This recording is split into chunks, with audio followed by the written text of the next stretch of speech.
three separate projects going on at once. We got the Hemiata and the Scat Pack right there, tearing down the SRT4 Dodge Neon to go in the Beetle, or the Jeep, I don't know yet, and the new stepside truck. So this video is going to be the first of several videos on engine modifications to this 318 small block Mopar that is currently in the stepside truck.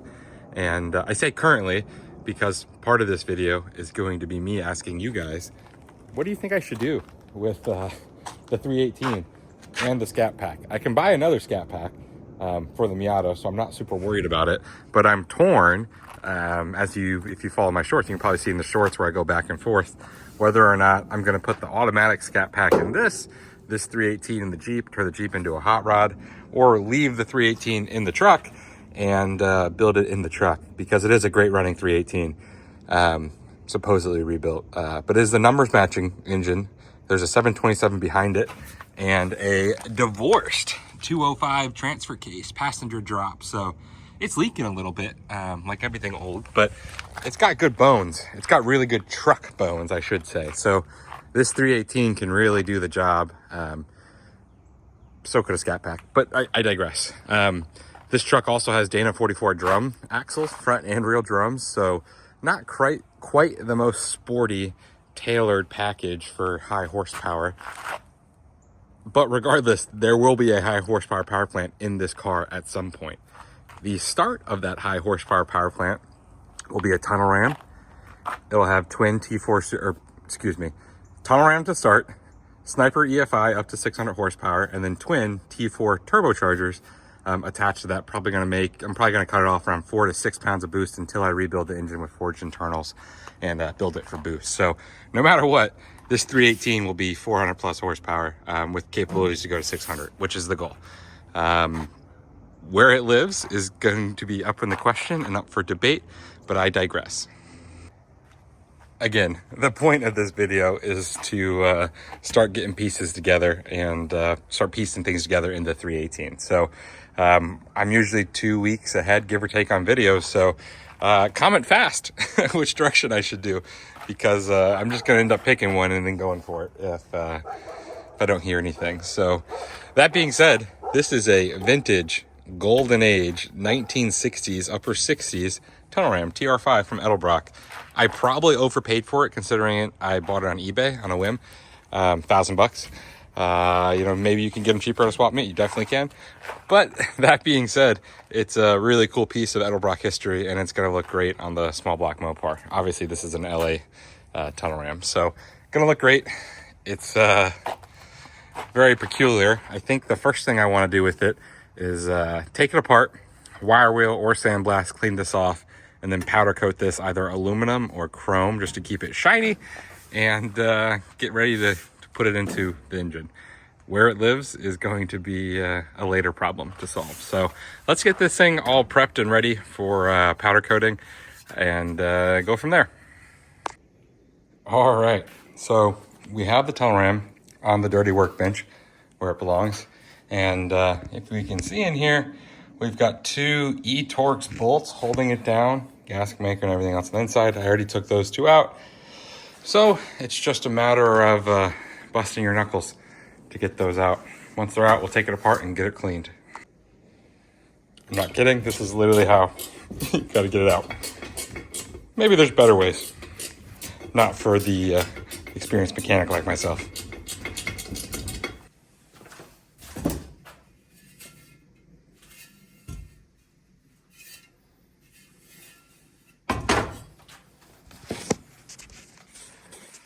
Well, that came right off.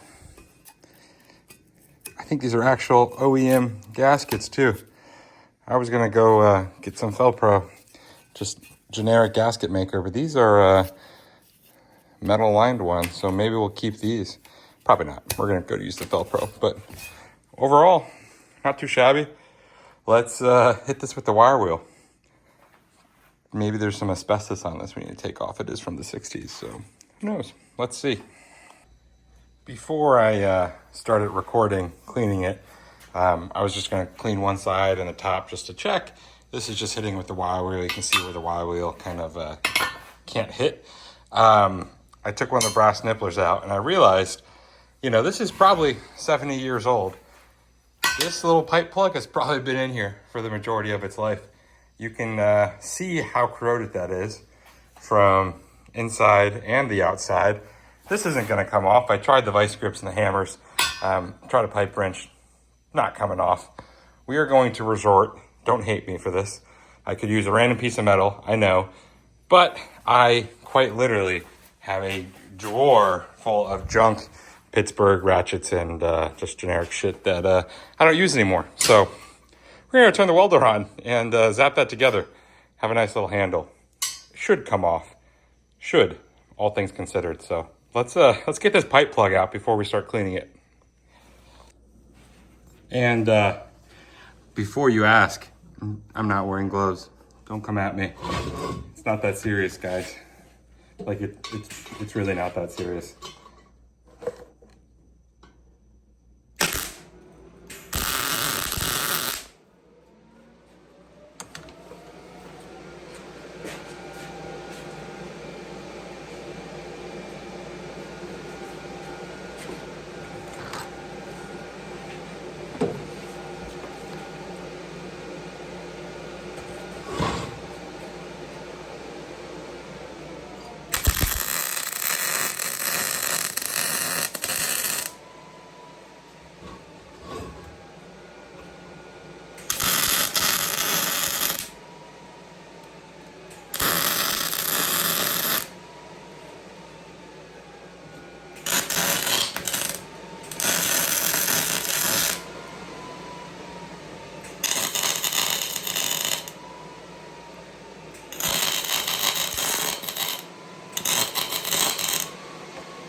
Don't worry. Also, technically, that preheated it, so it's a win-win. Well, let's see if my 300 pounds can hold this down. Fuck, it can't.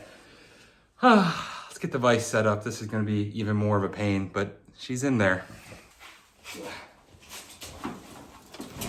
Oh, of course, I got to move stuff around that never gets used. It still takes up space, like this bead roller from 3 projects ago. Still sitting on the vise. Oh man.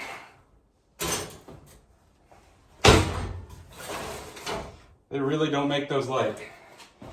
Let's do a little something here. I'm not quite sure how to help you with that. I was even talking to her. And yes, it's a welding blanket. Ugh. Not for the heat, for the surfaces. I don't have anything else laying around. That's not gonna do it. I think we do have to go vertical.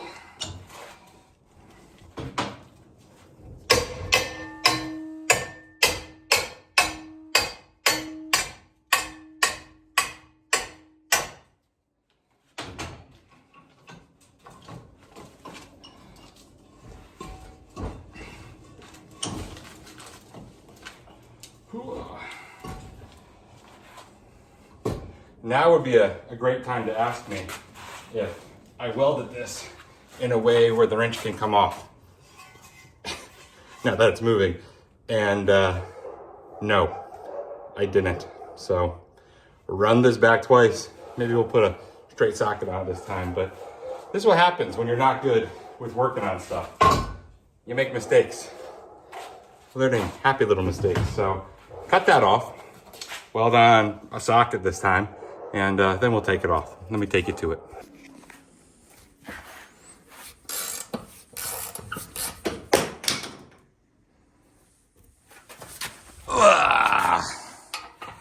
I am an expert mechanic. Yeah, I wear the Crocs too. Ain't no shame in my game. Let's finally get this to the cleaning phase and get it over to powder coat next. Should be smooth sailing, one hopes.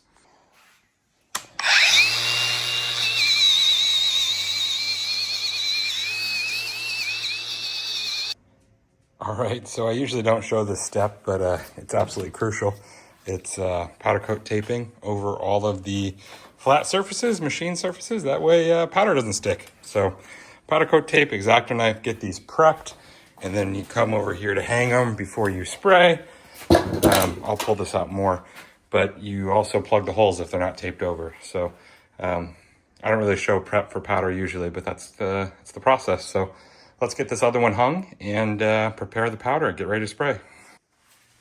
All right, I've got everything preloaded, covered, all the holes are good. I'm actually gonna gas this out by baking it at 400 first and letting it come to a complete cool before I spray it. So in she goes, and once this is cool, we'll go through spraying the super chrome, and I'll tell you what that looks like and go from there.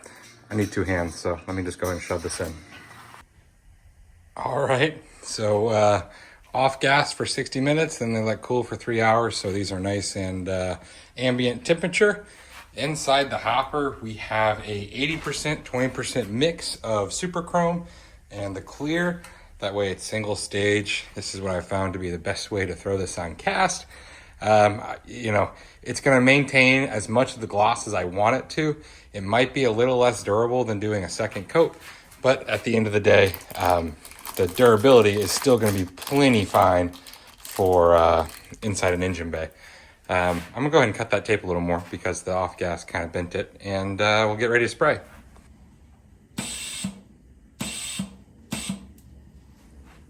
All right, so nice and dusty. Here's the spray. Going to go ahead and throw them in the oven. All right, so it's the new day. We've got these things completely cured. Everything's cool. So let me get them out and get them on the bench, and I can show you guys more. And I'll be the first one to admit that, you know, if I don't like something, I'll probably just redo it. So this is a little more silver than what I wanted it to be. One of the biggest complaints with this powder is that adding the clear to it for the protective gloss really turns it more silver than chrome. It will probably look perfect in the light, and I'm probably just overdoing it. This is still much better than just having factory finish. So happy with it.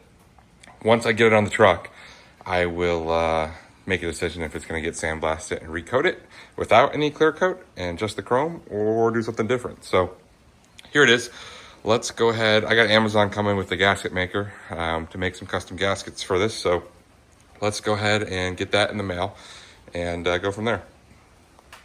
All right, guys, we've got everything cleaned up and buttoned up. We're gonna go ahead and throw the bolts, build a gasket through the tunnel ram and get that installed. I did just wanna show the difference between the polished aluminum custom valve covers we got for the 318 and this chrome powder. So the pallets in the chrome powder, you know, they align to make a mirror. You know, all things considered, this is shiny, but this is what polished aluminum looks like right next to it, right? And you can kind of tell the difference. The mirror-like surface on the polished aluminum is more of a mirror. Then again, this chrome powder is also not a flat surface. So here's the difference. We are going to powder coat these just so they match for my OCD, so they'll be a little more silver at the end of the day. And when they're on the car, they should look better, all cohesive. So let's get these in the powder coat oven. I won't show it because there's no need. So I'm going to spray these with powder, build the gasket for this, and then we're going to take them both to the step side when it stops raining to get things installed and buttoned up and moving forward. So I dropped it to like 85-15 for my percentile ratio between gloss and the actual Super Chrome Plus. It turned out way nicer. These valve covers really are sparkling and shiny. So I'm actually going to show you guys this process because the mirror on these is just perfect. So disregard everything I said in the last minute. And once these cool down, I'll get them over to the table, do a little bit of a comparison, and show you guys what this chrome powder can really do, because I'm really happy with this finish on powder coat. So stoked. Let's keep rolling. All right, guys. So I'm going to finish the video here because we're already getting pretty long, and there's plenty more to do. And the next thing I need to do on this is clearance some of these wheel issues I have. So there is one mark on it, which I neglected to hit. So it looks like that's going to get painted with a Sharpie. This is how it looks in the sunlight. This is the chrome powder coat Nice and sparkly. Great mirror finish on the flat side of these brushed valve covers. Even 70-year-old metal doesn't look too bad. Pretty sparkly. So happy with that. Next time you see this video, we'll probably be putting the Sniper on. There's a ton of stuff left we got to do. Lots of engine work, lots of cosmetic work on the inside. Heat it and cool it seats, PRP wheel, heat it. We got to fit these tires a little better, these 35s. We've got to redo the seat. We've got a Carrera buck leather seat coming in. Redo the whole dash, gauges, whole 9 yards. So I'm gonna end this one here because there's too much to do. So 77 stepside, looking dang pretty. Really happy with the progress.